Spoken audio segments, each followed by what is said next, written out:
Haleluya! Selamat pagi teman-teman, senang sekali bisa kembali bersama dalam program Pagi Bersama Tuhan. Hari yang baru selalu membawa kasih dan pengharapan yang baru juga dari Tuhan. Apapun situasimu hari ini, tetap kuat, tetap bersyukur, karena Tuhan selalu menyertai kita. Yuk siapkan hati untuk dikuatkan lewat firman Tuhan pagi ini.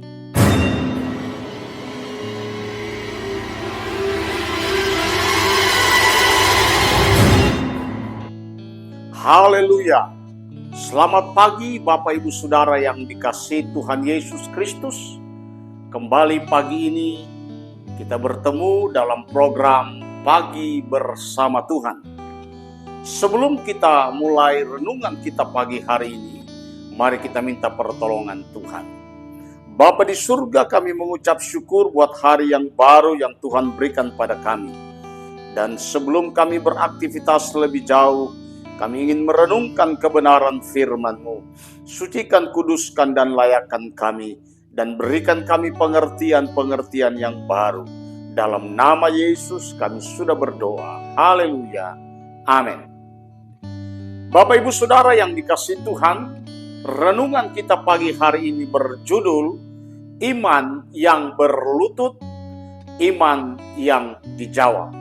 Mari kita membaca Esra pasal 8 ayat 21 sampai dengan 23. Kemudian di sana di tepi sungai Ahawa itu, aku memaklumkan puasa supaya kami merendahkan diri di hadapan Allah kami dan memohon kepadanya jalan yang aman bagi kami, bagi anak-anak kami dan segala harta benda kami. Karena aku malu meminta tentara dan orang-orang berkuda kepada raja untuk mengawal kami terhadap musuh di jalan. Sebab kami telah berkata kepada raja demikian, tangan Allah kami melindungi semua orang yang mencari Dia demi keselamatan mereka. Tetapi kuasa murkanya menimpa semua orang yang meninggalkan Dia. Jadi berpuasalah kami dan memohon hal itu kepada Allah, dan Allah mengabulkan permohonan kami. Saudara yang dikasihi Tuhan, setiap orang percaya akan menghadapi momen penting dalam hidup. Saat kita harus melangkah ke depan, tetapi belum tahu apa yang akan terjadi. Pada saat-saat seperti itu ada dua pilihan.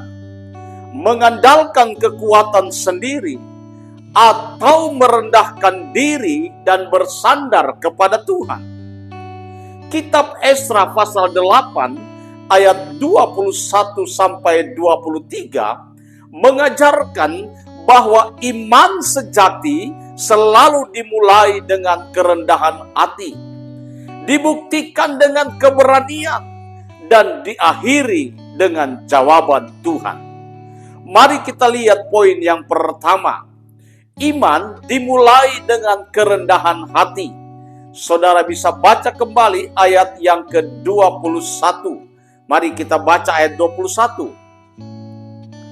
Kemudian di sana, di tepi sungai Ahawa itu, aku memaklumkan puasa supaya kami merendahkan diri di hadapan Allah kami dan memohon kepadanya jalan yang aman bagi kami, bagi anak-anak kami, dan segala harta benda kami.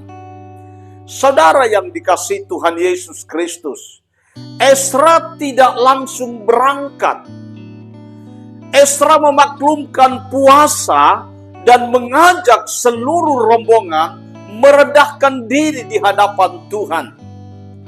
Esra sadar bahwa perjalanan yang akan dilakukannya adalah perjalanan yang berbahaya. Ada anak-anak dan ada harta benda.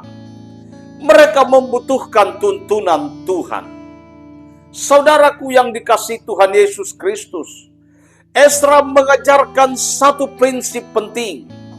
Sebelum melangkah jauh, berlututlah lebih dahulu.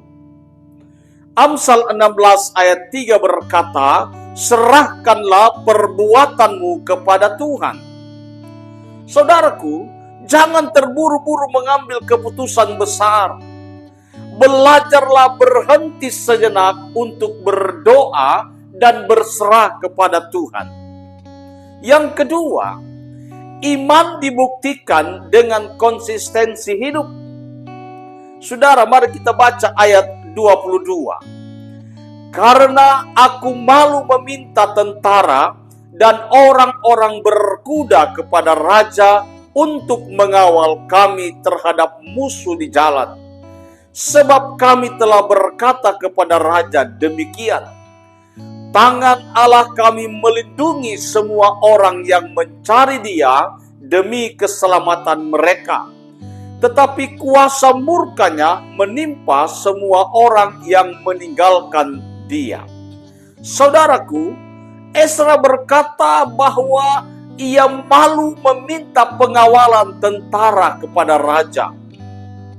Kenapa Ezra malu? Kenapa Ezra tidak mau meminta pengawalan tentara? Karena Ezra telah bersaksi bahwa tangan Tuhan menyertai orang yang mencari Tuhan. Bapak Ibu Saudara yang dikasihi Tuhan, ini bukan soal anti bantuan manusia. Ini bukan soal merasa paling rohani. Tetapi ini adalah sesuatu yang sangat penting yang harus ada di dalam setiap orang percaya, yaitu soal integritas iman. Ezra hidup sesuai dengan apa yang ia percayai dan ia katakan. Yakobus pasal 2 ayat 17 berkata, iman jika tidak disertai perbuatan adalah mati. Saudaraku, apa yang kita katakan tentang Tuhan harus sejalan dengan keputusan kita, harus sejalan dengan tindakan kita. Dunia melihat iman kita bukan dari kata-kata, tetapi dari sikap hidup, tetapi dari perbuatan kita. Saudaraku yang dikasihi, yang ketiga, iman dijalani bersama doa dan puasa. Saudara bisa baca di ayat 23 bagian A.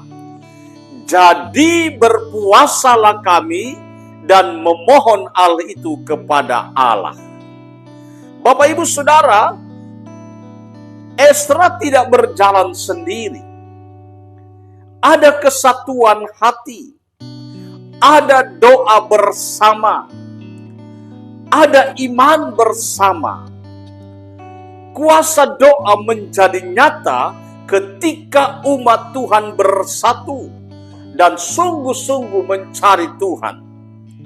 Matius 18 ayat 20 dikatakan, sebab di mana 2 atau 3 orang berkumpul karena nama Tuhan, di situ Tuhan ada.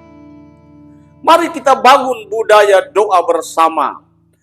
Jangan menanggung pergumulan sendirian. Sudah, mari kita belajar dari Ezra. Bagaimana Ezra mendahulukan Tuhan. Bagaimana Ezra meminta pertolongan Tuhan, bukan meminta pertolongan manusia. Bagaimana Ezra berkomitmen untuk tetap meminta pertolongan kepada Tuhan. Ezra tetap memiliki integritas iman. Apa yang dia saksikan, apa yang dia katakan tentang Tuhannya, itu dibuktikan dengan perkataan dan tindakannya. Yang keempat, iman yang rendah hati selalu mendapat jawaban Tuhan. Kita baca di ayat 23 bagian B. Dan ia mengabulkan permohonan kami. Saudara, ayat ini singkat tetapi penuh kuasa. Tidak semua doa dijawab dengan cara yang kita inginkan. Tetapi Tuhan selalu setia kepada orang yang mencari Dia dengan sungguh-sungguh. Yeremia 29 ayat 13, kamu akan mencari aku dan menemukan aku. Saudara, jawaban Tuhan meneguhkan iman. Jawaban Tuhan memuliakan namanya. Dan jawaban Tuhan menguatkan umatnya. Saudara, Esra pasal 8 ayat 21 sampai 23 menunjukkan pola iman yang sehat. Kenapa saya katakan menunjukkan pola iman yang sehat? Mari kita lihat urutannya. Yang pertama, merendahkan diri di hadapan Tuhan. Saudara yang dikasihi Tuhan. Yang kedua, hidup konsisten dengan iman yang diakui. Yang ketiga, bertekun dalam doa dan puasa. Yang keempat, mengalami jawaban Tuhan. Bapak Ibu Saudara yang dikasihi Tuhan, iman yang berlutut adalah iman yang dijawab. Nah, Saudara, mari kita merefleksikan dalam kehidupan kita. Mari kita bertanya, apakah saya sedang berada di persimpangan hidup?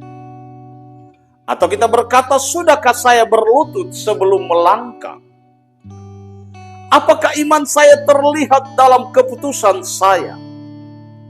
Mazmur 77 ayat 5 berkata, serahkanlah hidupmu kepada Tuhan dan percayalah kepadanya. Saudaraku yang dikasihi Tuhan Yesus Kristus, apa yang kita bisa belajar dari Esra? Kita bisa belajar dari Esra yang pertama, rendah hati. Yang kedua, konsisten. Yang ketiga, percaya sepenuhnya kepada Tuhan. Bapak Ibu Saudara yang dikasihi Tuhan Yesus Kristus, jangan kita mengandalkan kekuatan kita. Jangan kita mengandalkan kepintaran kita. Jangan kita mengandalkan pengalaman kita. Tetapi mari kita belajar.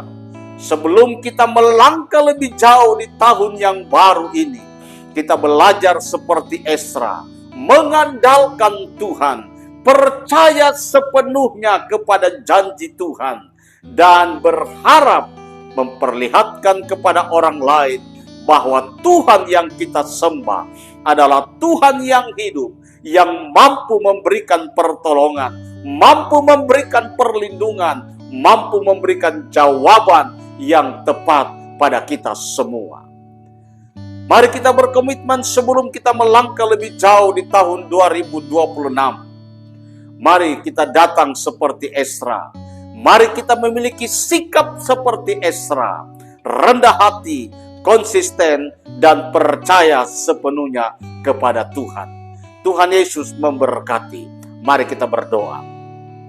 Bapa di surga, kami bersyukur buat kebenaran-Mu pagi hari ini.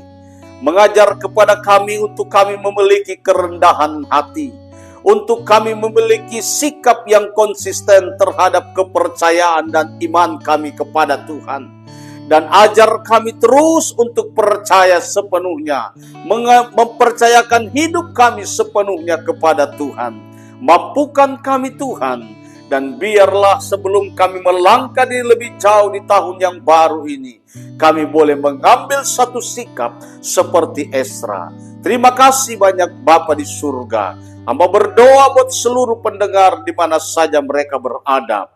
Berkati pekerjaan mereka, berkati usaha mata pencaharian mereka, berkati apapun yang mereka kerjakan yang berkenan kepada Tuhan. Dan biarlah belas kasihan Tuhan ada atas bangsa kami Indonesia, dan Tuhan memberkati dengan kekuatan, memberkati dengan kesehatan, memberkati mencukupkan segala kebutuhan mereka, umat-umat-Mu, hamba-hamba-Mu yang berada di daerah-daerah yang terdampak bencana. Terpujilah nama Tuhan. Kami melangkah di hari yang baru dengan satu kepastian, Tuhan ada bersama dengan kami. Dalam nama Yesus kami sudah berdoa. Haleluya. Amin. Bapak Ibu Saudara yang dikasihi Tuhan, kalau renungan firman Tuhan pagi hari ini memberkati saudara, jangan lupa juga bagikan kepada orang lain, agar mereka juga diberkati dan dilawat oleh Tuhan. Tuhan Yesus memberkati. Amin.